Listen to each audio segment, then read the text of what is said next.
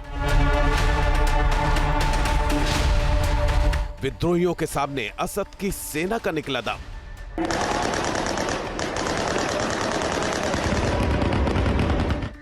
दस दिन में अलेप्पो से दमिश्क तक विद्रोहियों का कब्जा।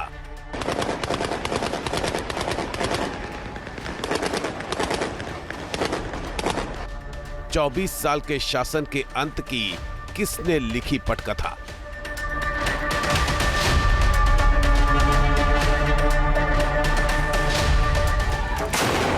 सीरिया में करीब 10 दिन पहले विद्रोहियों ने असद सरकार के खिलाफ सिविल वॉर शुरू कर दी थी। उम्मीद थी कि रूस और ईरान के दम पर असद की सेना विद्रोह को कुचलने में कामयाब रहेगी, लेकिन गिनती के दिनों में विद्रोहियों ने अलेप्पो से शुरू हुई जंग को राजधानी दमिश्क पर कब्जे के साथ खत्म कर दिया।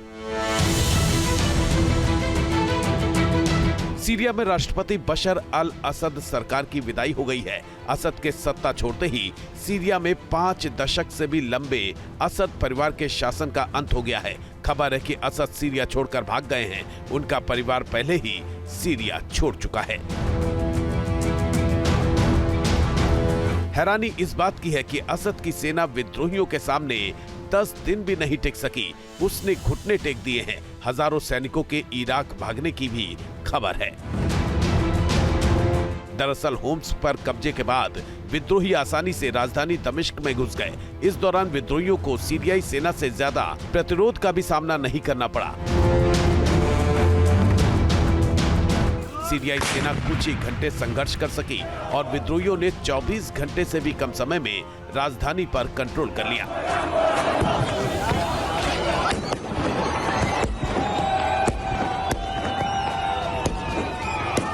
टैंक के साथ विद्रोही राजधानी दमिश्क में दाखिल हुए और जगह जगह अपना कब्जा जमा लिया। इस दौरान राजधानी की सड़कों पर विद्रोही जश्न मनाते नजर आए।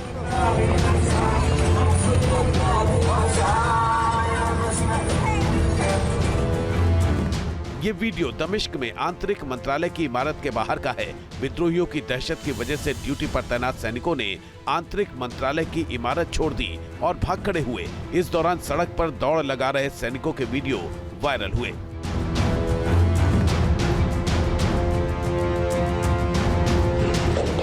सीरिया में तेजी से बदलते हालात का एक और वीडियो देखिए। चंद घंटे पहले तक जो सैनिक राष्ट्रपति असद के वफादार थे वो अब खौफ में हैं, इसलिए वर्दी उतारकर विद्रोहियों के सामने सरेंडर करने को मजबूर हो गए। विद्रोहियों ने दमिश्क से 30 किलोमीटर दूर सदैना जेल पर भी कब्जा कर लिया और यहां बंद किए गए सभी कैदियों को रिहा कर दिया। ये वही जेल है जहां असद सरकार विपक्षियों को बंद कर यातनाएं दिया करती थी। सैनिकों के हथियार डालने की तस्वीरों के बीच विद्रोही गुट का दावा है कि राजधानी दमिश्क पर अब पूरी तरह से उनका नियंत्रण है।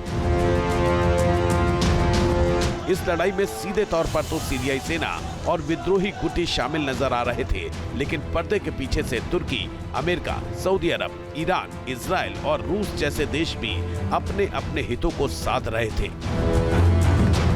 दरअसल साल 2011 के बाद से ही सीरिया विदेशी ताकतों का प्लेग्राउंड बना हुआ था, जहां रूस, अमेरिका, तुर्की, इजराइल सभी दखल दे रहे थे और अपने अपने गुटों को हथियार और पैसा मुहैया करा रहे थे। इस लड़ाई में रूस और ईरान का हाथ असद सरकार पर था, तो अमेरिका, तुर्की और इजराइल विद्रोही गुटों को शह दे रहे थे। अब जब सत्ता बशर अल असद के हाथों से जा चुकी है, तो सीरिया में समीकरण बदल रहे हैं और लगने लगा है कि रूस और ईरान के वर्चस्व वाला ये देश मध्य पूर्व की सुन्नी शक्तियों सऊदी और तुर्की की तरफ जा सकता है। इस बीच ईरानी सेना के chief of staff major general Mohammad Bagheri ने सीरिया में अशांति के लिए अमेरिका को सीधे तौर पर जिम्मेदार ठहराया है। उन्होंने दावा किया कि इस उथल पुथल का उद्देश्य मध्य पूर्व में सीरिया और उसके सहयोगियों को कमजोर करना है। इजराइल और अमेरिका ने क्षेत्र में विद्रोहियों के आंदोलन का समन्वय किया था। ईरान के विदेश मंत्री अब्बास अरागची ने भी इसी तरह के दावे किए और कहा कि अलेप्पो में आगे बढ़ना पश्चिम एशियाई क्षेत्र को अस्थिर करने के लिए इजराइल और अमेरिका की व्यापक योजना का हिस्सा था। ईरान का ये आरोप बेमानी भी नहीं है, क्योंकि अमेरिका और इजराइल पर पहले भी असद के विद्रोहियों की मदद करने की बात सामने आती रही है। दरअसल सीरिया में पिछले 50 साल से असद परिवार का शासन था। असद अलवी शिया समुदाय से आते हैं और सीरिया एक सुन्नी बहुल देश है। उनके शासन के दौरान सीरिया के सुन्नी मुसलमानों को ये महसूस होने लगा कि उनको उनकी आबादी के हिसाब से सरकार में हिस्सेदारी नहीं मिल रही है। सीरिया सरकार के रिश्ते मध्य पूर्व की सुन्नी ताकतों सऊदी, कतर और तुर्की से भी अच्छे नहीं रहे, जबकि बशर सरकार के रूस और ईरान से बहुत गहरे संबंध थे। इसीलिए रूस और ईरान ने 2011 के बाद से सीरिया को सैन्य और आर्थिक मदद देकर असद सरकार को बचाए रखा था।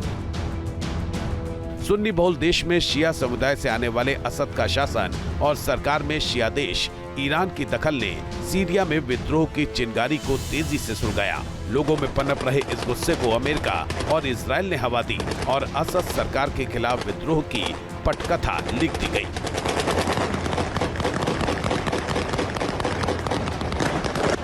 इसकी परिणति सीरिया में तख्तापलट और असद के देश छोड़कर भागने के रूप में सामने आई। News nation. न्यूज़ नेशन अब व्हाट्सएप पर खबरों की ताजा अपडेट के लिए न्यूज़ नेशन के इस QR कोड को स्कैन करें।